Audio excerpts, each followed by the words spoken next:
Lord. Order, please. Reprise de débat. Resuming debate. Thank you, Mr. Speaker.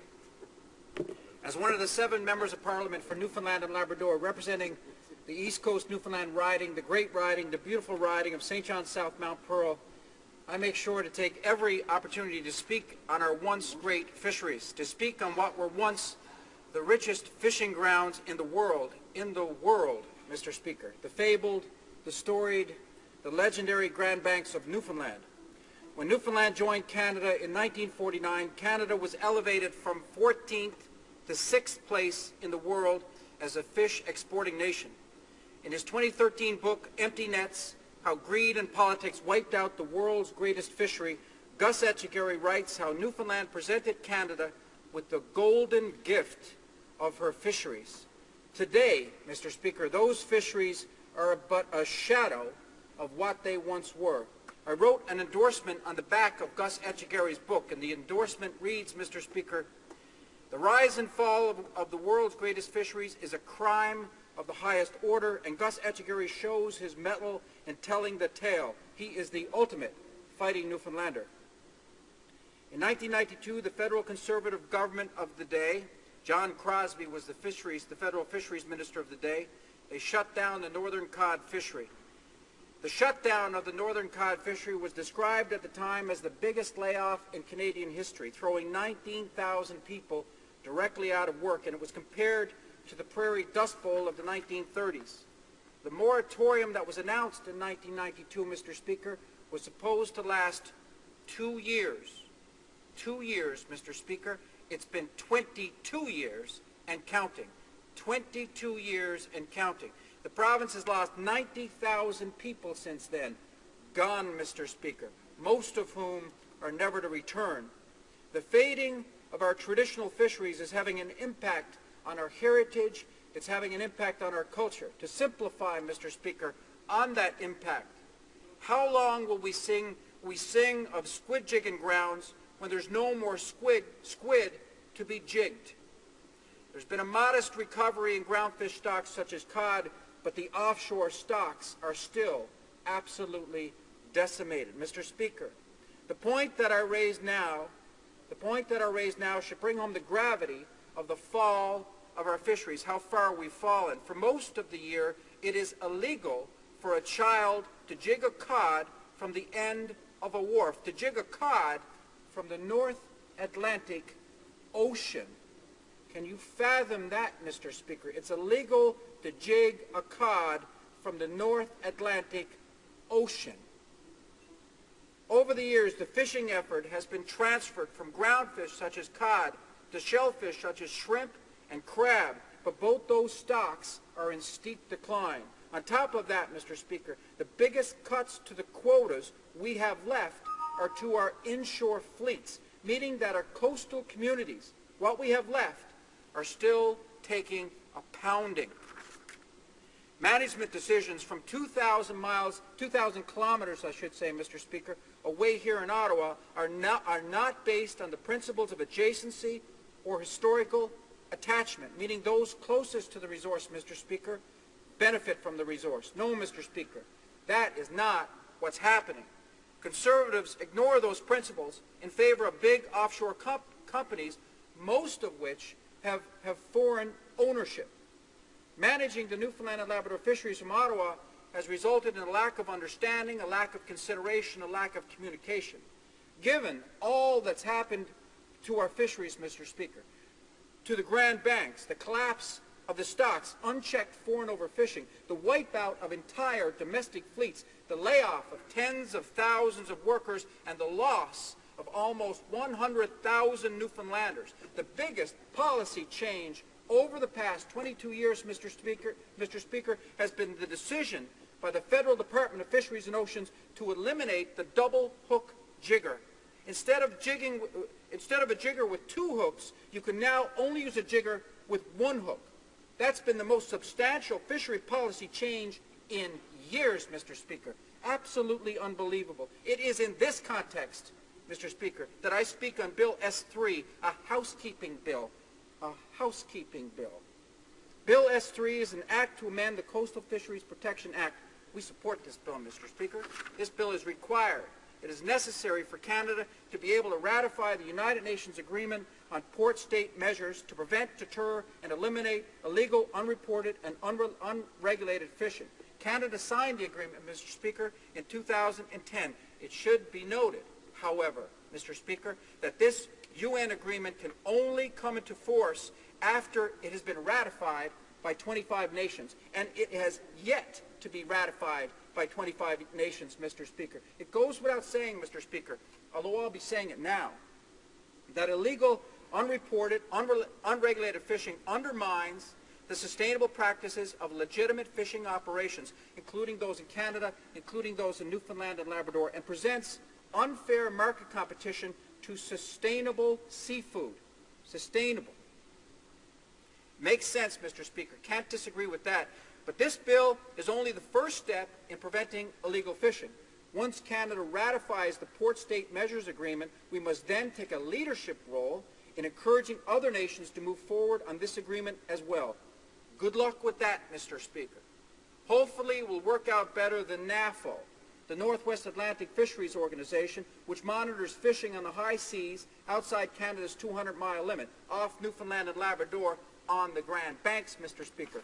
NAFO is useless. NAFO is toothless. NAFO is a joke, Mr. Speaker.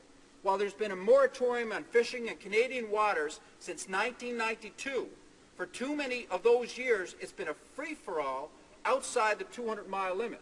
Fishing in Canadian waters stopped dead in the water. It stopped completely. First time in 500 years, it stopped. But fishing outside the 200-mile limit, it continued, Mr. Speaker. The funny thing about migratory stocks, such as cod, is that they don't pay any attention to imaginary lines in the ocean. The 200-mile limit means nothing to a fish, Mr. Speaker. So we stop fishing, foreign nations continue. Now, even today, Mr. Speaker, if a foreign nation is cited for illegal fishing outside the 200-mile limit on the Grand Banks, it's up to the home country of the foreign trawler in question to follow through on court action or penalties. Now, how often does that happen, Mr. Speaker? How often is the book thrown at a foreign trawler by its home country for ravaging what's left of what were once the world's greatest fisheries? How often does that happen, Mr. Speaker? Never. It never happens, Mr. Speaker. I can't tell you how many times as a journalist and as a member of Parliament that I filed federal access to information requests, Mr. Speaker, to try to find out what penalties have been imposed on a foreign trawler cited for illegal fishing. How many times have I filed a freedom of a federal ATIP, Mr. Speaker? I can't tell you how many times. This government has denied the release of such information. Why have they denied it, Mr. Speaker? Because they say that it may jeopardize international relations. What about Newfoundland and Labrador relations, Mr. Speaker? Where do we fit in? Now, John Crosby was the progressive conservative minister in 1992 who shut down the northern cod fishery. He shut it down and he brought in the aid package after that. Great big fat welfare package, Mr. Speaker. Now, John Crosby once said, "Who hears the fishes when they cry?" He was a funny man, Mr. Speaker. The better question is who hears the fishermen when they cry, Mr. Speaker. That's the better question. Now, to sum up, I refer back to Gus Etchegary's book, Empty Nets, How Greed and Politics Wiped Out the World's Greatest Fisheries. Now, quote, "I wrote this book because I, like a few others, refuse to accept that this once huge renewable resource cannot be rebuilt to play a role in the economy of Newfoundland and Labrador and provide a source of food for an increasing world population." Truer words have never been spoken, Mr. Speaker. And so, Mr. Speaker, to sum up, I support this housekeeping bill, but make no mistake. Let there be no doubt, Mr. Speaker. Let this be beyond the shadow of a doubt. Our fisheries, our coastal communities, need a hell of a lot more protection than this. Thank you, Mr. Speaker. Questions and comments? The Honourable Member for Bonavista, Gander, Grand Falls, Windsor. Thank you, Mr. Speaker, and I want to thank my colleague for his speech, well written and delivered very well also. So I thank him for that. I do want to say, amongst many, I don't even know where to start, but one of the issues that he brought up was about the favoring of corporate issues and corporatism when it comes to the fishery, which we haven't seen in a long time. And in this particular case, when it comes to the allocation of shrimp allocation, it's quite obvious now who is being favored here. It's the corporations with the larger boats. Now, he talked about outside 200 miles. Yes, indeed. Fish overruns in the case of turbot, or Greenland halibut as it's known, 60, 70% by foreign nations. Inside the 200, the measures by which we conserve the species are much greater.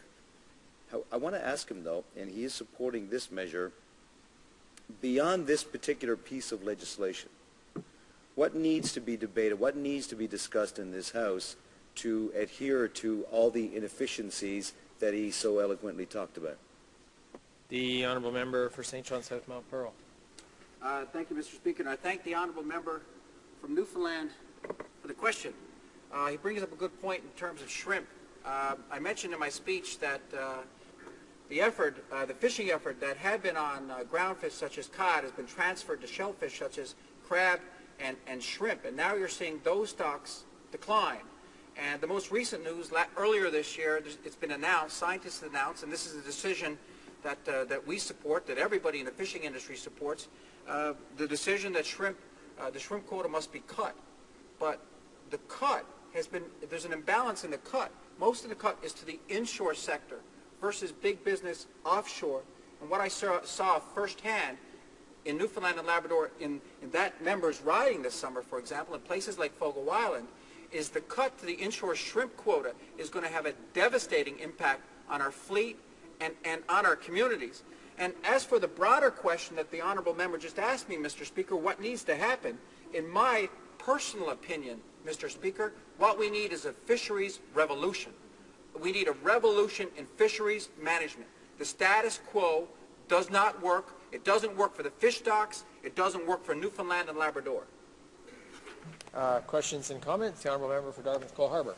Thank you, Mr. Speaker. I appreciate hearing from the member. He has, as he indicated, a fair bit of experience writing about the fishery and the collapse of the northern cod off of Newfoundland, Labrador, and the East Coast, and he talks about the failure of our government and globally to deal with the problem of foreign overfishing, and I guess here we're talking about illegal, unreported, unregulated fishing, and I wonder if I could perhaps suggest that the member has indicated that he feels less than confident that this government is showing the kind of urgency necessary to deal with the serious problems in terms of overfishing and illegal fishing, the impact on the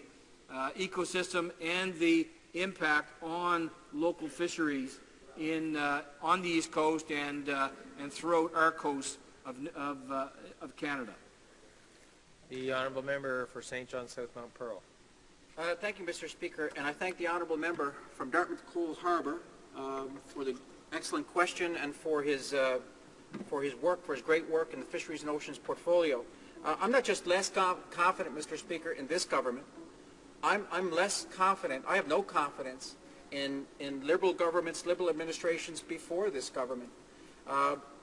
The 200-mile limit off Newfoundland and Labrador, off the east coast of Canada, was brought in 1977. That was a mistake, Mr. Speaker. I mean, it's great to have a 200-mile limit, but in the case of the east coast of Newfoundland, what should have happened was a territorial limit to the edge of the continental shelf. It should have went out beyond 200 miles, but it didn't. Even though the Prime Minister, the Liberal Prime Minister of the day, promised that would happen, it didn't happen. And as a result, we have the absolute decimation of migratory stocks, offshore stocks such as cod. In terms of my confidence in this Conservative administration to turn around the Newfoundland fishery, to put the interests of the Newfoundland fishery in terms of the basic principles, as I outlined in my speech, like historical attachment and adjacency, I have no confidence. And the management principles like LIFO, last in, first out, with the shrimp industry that we see implemented by this government, they hurt our province. They hurt Newfoundland and Labrador. Not good enough. That has to change. And you'll see a change. You'll see the impact of these bad decisions in 2015. There won't be a Conservative elected anywhere where I'm from, Mr. Speaker. That won't happen.